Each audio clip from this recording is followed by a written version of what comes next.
Now is Madame Freedom, which is a film from 1956, Korea. So take it away, Paul. Sure. It's a real pleasure to present this film in the U.S. I was commissioned by the Nabi Arts Foundation in Seoul, which is really a wonderful digital media center in downtown near Myeongdong. And one of the things that when we presented it, what went through my mind was the idea was that it was one of the first films to really show club culture in Korea.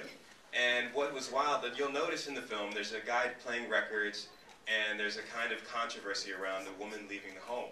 So for me, the Cold War, 1956, at the height of all this kind of strange situations with geopolitics and culture and so on, Korea, obviously the war, and actually if anyone out there speaks Korean, you'll notice that the accent is frozen, kind of. You'll hear it, it sounds like a North Korean accent, but it actually is before the different languages really parted ways in South and North Korea.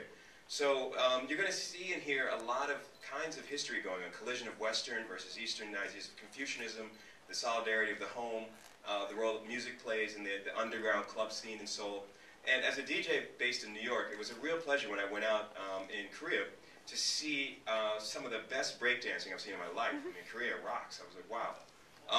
And just there's a lot of really intriguing nuances between diaspora, when you have Ms. Park, what was the term you called it earlier today? The Kyopyeong generation? Kyopo. Okay. Kyopo generation, right? And this idea of complexity. I mean, because that's what this film, I think, is kind of the DNA for looking at history of cinema.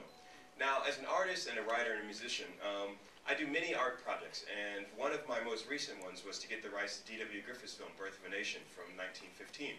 Now, early American cinema, racial politics and the idea of how people presented the other in cinema has always been very problematic in the U.S. So complexity, layering, all sorts of ideas of how identity evolves, these are kind of things you're going to see in the film. So I rescored it from the ground up, wrote it note for note. The musicians will be interpreting it, and I'm working with my iPad and dealing with the software I developed with Apple. If you go to iTunes, it's the DJ Spooky app. We've been one of Apple's top downloads. We've had over 3.5 million downloads of my software. The DJ Mixer app.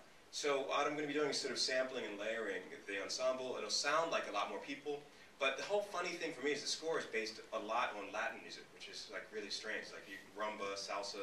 The original soundtrack, we had to remaster it, and I had to put in note for note, again, a lot of the material from this film. And the Korean Film Association was very kind when we first worked with Nabi Arts Foundation in Seoul and helped remaster the project. So you're going to be hearing a kind of an old record, like you drop the needle, and like a really cool, classic old track.